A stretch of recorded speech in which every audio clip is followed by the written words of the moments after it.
Friends, welcome back to my channel. ప్రతిరోజు కార్తీక దీపం serial టీవీలో కన్నా ముందుగా చూడడానికి వెంటనే మా ఛానల్ని సబ్స్క్రైబ్ చేసుకొని పక్కనే ఉన్న గంట సింబల్లో ఆల్ పైన క్లిక్ చేయండి.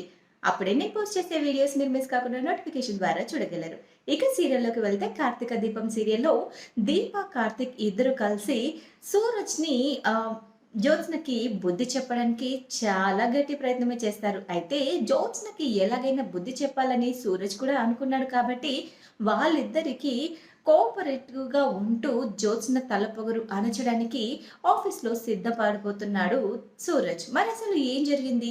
సూరజ్ దీప, కార్తీక్‌లతోటి కలిసి నిజంగానే జ్యోత్స్నకి చుక్కలు చూపించబోతున్నాడా? మరి జ్యోత్స్న పొగరు అణచడానికి సూరజ్ ఏ విధంగా ప్లాన్ చేయబోతున్నాడు అనేది తెలియాలంటే ఈ వీడియోని చివరి వరకు స్కిప్ చేయకుండా చూడండి. అప్పుడే మీకు క్లియర్‌గా అర్థమవుతుంది. అలాగే ఈ వీడియోని ఇప్పటి వరకు లైక్ చేయని వాళ్ళు ఇప్పుడే లైక్ చేసేయండి. ఇక సీరియల్‌లోకి వెళ్తే కార్తీక దీపం సీరియల్‌లో అసలు జ్యోత్స్న పెట్టిన కండిషన్స్‌కి చాలా కోపంతో రగిలిపోతూ ఉన్న ఆ కాంచనని రెచ్చగొట్టింది కదా! ఇక కాంచన ఊరుకుంటుందా మరి? కాంచన ఎలాగైనా తన కొడుకుని, కోడల్ని విడదీయకుండా ఒకే దగ్గర ఉంచాలి అని చెప్పేసి నేరుగా పుట్టింటికి వెళ్తుంది. అసలు వాళ్ళక్కడికి రావడం ఇష్టం లేని జ్యోత్స్న ఈ ఛాలెంజ్‌ని ఓడిపోయానని ఒప్పుకోమని చాలానే రెచ్చగొడుతుంది. కానీ దీనికి ఛాలెంజ్‌కి సంబంధం లేదని, నేను నా పుట్టింటికి వచ్చానని ఛాన్స్ అయితే వేసింది జ్యోత్స్న. ఎలాగైనా బావని, దీపను వేరు చేస్తే ఇక నా సక్సెస్‌ని ఎవ్వరూ ఆపలేరు. ఆ దీప అట్టుడికినట్టుగా బాగా అటు బావకి దూరమై మెంటల్‌గా, ఫిజికల్‌గా చాలా బాధపడుతూ ఇక ఆఫీస్ మీద కాన్సంట్రేట్ చేయదు కాబట్టి ఈ సీఈఓ పదవి నాకే చేరుతుంది. ఆ తర్వాత టెంపరరీ కాస్త పర్మనెంట్ చేసుకునే ఆలోచనలు నా దగ్గర ఉన్నాయి. ఎలాగో బావ 1 మంత్ లోపు నా పెళ్లి సంబంధాలు చూడలేడు కాబట్టి ఖచ్చితంగా బావకి నేను భార్యనయ్యే అవకాశం ఉంది. ఎందుకంటే దీప నాకు మాటిచ్చింది. నేను ఏదడిగితే అది చేస్తాను అని. ఖచ్చితంగా తన భర్తని నా చేతుల్లో పెట్టమని చెప్తాను. కాబట్టి బావ నా చేతిలో ఉంటాడు. బావ నా మెడలో తాళి కడతాడు అని ఎన్నో ఆశలతో ఉప్పొంగిపోతున్న జ్యోత్స్నకైతే చుక్కే ఎదురైంది. ఎందుకంటే జ్యోత్స్న అనుకున్న ప్లాన్‌లన్నీ తలకిందులైపోతున్నాయి. అయితే ఆఫీస్‌కి వెళ్తూ సూరజ్‌కి బాగా వార్నింగ్ ఇచ్చి ఆ ఆఫీస్‌లో సూరజ్ స్టాల్‌నయితే తీసేపిచ్చింది. ఆ కోపం అలాగే తనకి దెబ్బ తింటుంది. మళ్ళీ అదే దెబ్బగా ఎదురవుతుందని తను అనుకోలేదు. అయితే సూరజ్‌కి నిజంగానే జ్యోత్స్న మీద చాలా కోపం వస్తుంది. ఈ పొగరు ఎలాగైనా అణచాలి. దీనికి నా ప్లానింగ్స్ నా దగ్గర ఉన్నాయి అని చెప్పి తను ఆలోచిస్తూ ఉంటాడు. అదే సమయంలో కార్తిక్ కూడా మళ్ళీ సూరజ్‌ని కలుస్తాడు. సారీ సూరజ్, నీకిలా అవుతుందని అనుకోలేదు. నా మరదలు జ్యోత్స్న చాలా పొగరు. డబ్బుందన్న అహంకారం ఎక్కువగా ఉంది. అందుకనే నీతో అలా గొడవ పడింది. నువ్వు దీన్ని మనసులో పెట్టుకోకు. తనకు అనగానే తనకి ఎలా బుద్ధి చెప్పాలో నాకు బాగా తెలుసు. ఇలాంటి పొగరుబోతులన్నీ పొగరు ఎలా దించాలో కూడా నాకు బాగా తెలుసు. మీరేం బాధపడకండి కార్తిక్ గారు. నేను ఆ జ్యోత్స్న సంగతి చూసుకుంటాను.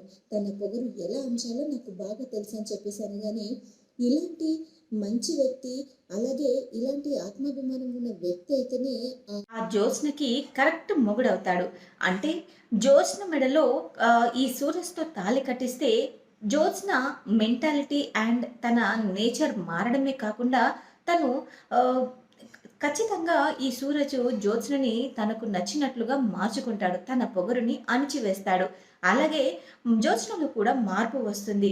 సూరజ్‌కి కూడా మంచి భవిష్యత్తు లభిస్తుంది. తను ఎలాగో ఎవరు లేని అనాథ అన్నాడు కాబట్టి తను ఆహ్, ఇలా తన పొగరు అణచడానికే కాదు, తన మనసుని మార్చడానికి, మనుషుల్లో కలిసేలా చేయడానికి, అలాగే ఆ ఆఫీస్‌కి సీఈఓగా ఉండే అన్ని అర్హతలు కూడా సూరజ్‌కి ఉన్నాయి. అలాగే పరాయి వాడు సీఈఓ అయితే వాళ్ళకి అభ్యంతరం కానీ, జ్యోత్స్న భర్తే ఆ సీఈఓ అయితే ప్రాబ్లమ్ ఏం లేదు కదా! సో, ఈ విషయాన్ని ఎలాగైనా మామయ్య దృష్టికి తీసుకువెళ్ళాలి. కానీ ముందుగా నేనైతే ఈ సూరజ్‌ని దీపకు అండగా ఉండేలా చేయాలి అని చెప్పేసి దీపతో అయితే మాట్లాడతాడు. నేను ఈ విధంగా ఆలోచన చేస్తున్నాను దీప. మరి నువ్వేమనుకుంటున్నావు అంటూ దీపతో మాట్లాడతాడు. ఇది చాలా మంచి ఆలోచన బావ అంటూ అనగానే, ఏంటి నేను పెట్టిన కండిషన్ మర్చిపోయారా? అయినా మీరేంటి ఇద్దరు ఒకే దగ్గర ఉండి మాట్లాడుతున్నారు? ఇది మీకు కరెక్ట్‌గా అనిపిస్తుందా? ఛాలెంజ్ ఓడిపోతున్నానని భయంగా ఉందా? అంటూ జ్యోత్స్న దీప, కార్తీక్‌లను రెచ్చగొడుతుంది. అయినా మీ డ్రైవర్ గారు నాతో మాట్లాడుతున్నారెందుకు? అయినా డ్రైవర్ గారు నాతో మాట్లాడాల్సిన అవసరం ఏముంది? చూడండి, మీరు నా మీద అభిమానంతో ఈ హెల్ప్ చేయాలనుకుంటున్నారు. బట్ నాకు ఎవరి హెల్ప్ అక్కర్లేదు. నేను దీన్ని ఎలాగైనా బాగా సాధించి తీరుతాను. అయినా అనగానే అంటూ ఉండగానే అంతలోనే శివనారాయణ వాళ్ళందరూ వస్తారు. తనకొక బ్రాంచ్, దీపకొక బ్రాంచ్ అప్పచెప్తారు. అయితే జ్యోత్స్నకి ఎవరి హెల్ప్ తీసుకోవద్దని, అలాగే కార్తీక్ నువ్వు జ్యోత్స్నకి కానీ దీపకు కానీ హెల్ప్ చేయడానికి వీల్లేదు అని చెప్పేసి అంటారు. అయితే జ్యోత్స్న అయితే పొగరుబోతుతనంతో ఎంప్లాయీస్ అందరిని తిట్టుకుంటూ బాగా అణిగి మణిగి వాళ్ళని అణగదొక్కాల్సిన విధంగా అంటూ వాళ్ళని లేనిపోని మాటలంటూ తను చాలా ఖచ్చితంగా మాట్లాడుతుంది. ఇక దాంతో ఎంప్లాయీస్‌కి తన మీద చాలా కోపం, చిరాకు వస్తుంది. అలాగే ఇష్టం ఉండి ఇష్టం లేనట్టు మాట్లాడుతుంది.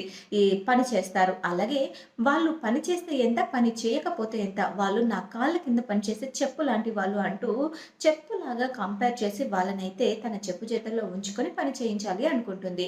అయితే దానికి తోడు తన ఆలోచనలు కూడా అన్నీ వేరే విధంగా ఉండేసరికి కస్టమర్స్ ఎవ్వరు కూడా రెస్టారెంట్‌కి రావడానికి ఇష్టపడరు. సో, అయితే ఆహ్, నీ రెస్టారెంట్ మంచిగా ప్లాన్ చేయడానికి సూరజ్ అయితే కరెక్ట్. మీరిద్దరూ కలిసి సీఈఓ నిన్ను టెంపరరీ సీఈఓగా పెట్టినా కూడా నువ్వు ఖచ్చితంగా సూరజ్‌తో కలిస్తే నువ్వు మంచి సక్సెస్ సాధిస్తావు. అలాగే జోష్నకి బుద్ధి చెప్పాలి అంటే సూరజే కరెక్ట్ అని చెప్పేసి కార్తీక్ అన్న మాటలు గుర్తొచ్చి సూరజ్‌ని కలుస్తుంది దీప. ఆ తర్వాత వాళ్ళిద్దరూ కలిసి ఈ ఆలోచన ఈ విధంగా ఉంది. నేను ఒక రెస్టారెంట్‌ని చేపడుతున్నాను. ఆ రెస్టారెంట్‌కి జనాలు వచ్చేలా చేయడం మన బాధ్యత. అలాగే మనిద్దరం కలిసి ఈ రెస్టారెంట్‌ని బాగు చేస్తే నేను టెంపరరీ సీఈఓగా అవుతాను. ఆ తర్వాత జ్యోత్స్నకి బుద్ధి చెప్పాల్సింది నువ్వే. జ్యోత్స్నకి తన మెడలో తాళి కట్టి తన పొగరు అణిచేలా చేయాలి. తనను ఒక మనిషి, సాధారణ మనిషి ఎలా ఉండాలో అలా ఉండేలా చేయాలి. తన పొగరుని అణచాలంటే నువ్వే కరెక్ట్ అనగానే, వాట్? ఏం మాట్లాడుతున్నారు మేడం? నేను జోస్‌నని పెళ్లి చేసుకోవడం ఏంటి అనగానే, నిజంగా అదే కరెక్ట్. ఎందుకంటే నీలో అన్ని మంచి గుణాలు ఉన్నాయి. నీలాంటి మంచివాడికి తను నష్టం చేకూర్చింది. అలాంటి నష్టాన్ని తనను ఇంకెవరికి రాకుండా చేయాలన్న ఆ ఇంటి పరిస్థితి ఇది అని తను చెప్పిన తర్వాత వీళ్ళందరికీ ఇంత హాని చేస్తుందని తెలిసిన తర్వాత సూరజ్ కూడా దీప ప్లాన్‌కి ఓకే అని చెప్తాడు. ఇక దాని తర్వాత సూరజ్ ఇంకా దీప ఇద్దరు కలిసి చేపట్టిన రెస్టారెంట్ జనాలతో బిజీగా స్టార్ట్ అవ్వడం చూసి జ్యోత్స్న అయితే కుళ్ళుకుంటుంది.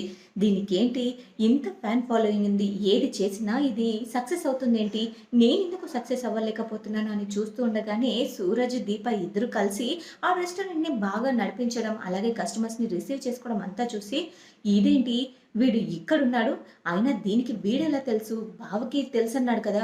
అయితే ఇదంతా బావ సలహానే అయ్యుంటుంది. ఈ పొగరుబోతు వాడిని తీసుకొచ్చింది మా బావే అయ్యుంటాడు. మా బావ సలహా ఇచ్చుంటాడు. అందుకే దీప వీడితో కలిసి చేస్తున్నట్టుంది అని చెప్పేసి అంటూ ఉంటారు. అయితే వారం రోజుల్లోనే చాలా విపరీతమైన జనాలు ఆ రెస్టారెంట్‌కి అలవాటు పడి హెల్తీ అండ్ హైజీనిక్‌గా ఉంది అని చెప్పేసి యాడ్స్ కూడా రావడం, టీవీలో ప్రమోట్ చేయడం ఇదంతా కూడా సక్సెస్ సాధించేసరికి సీఈఓ పదవిని ఖచ్చితంగా దీపకే అప్పగించాలి అని చెప్పేసి ఇంట్లో వాళ్ళు కూడా ఒప్పుకుంటారు. అయితే ఆ తర్వాత ఉన్న ఒక 10, 20 మంది హ్మ్, జనాలు కూడా రాకుండా కంప్లీట్‌గా మూతపడిపోతుంది ఈ జ్యోత్స్న చేపట్టిన రెస్టారెంట్. సో, ఇక జ్యోత్స్నకి అర్హత లేదని రెండోసారి ప్రూవ్ చేసి దీపకైతే ఆ సీఈఓ పదవిని పట్టాభిషేకం చేస్తారు. ఆ తర్వాత నువ్వు ఏదో పర్మనెంట్ సీఈఓ అని విర్రవీగుతున్నావేమో. నువ్వు జస్ట్ టెంపరరీగా ఉన్న సీఈఓ మాత్రమే. అది కూడా జస్ట్ ఫర్ 20 డేస్. అంతే. అంతకన్నా ఎక్కువ కాదు. ఎందుకంటే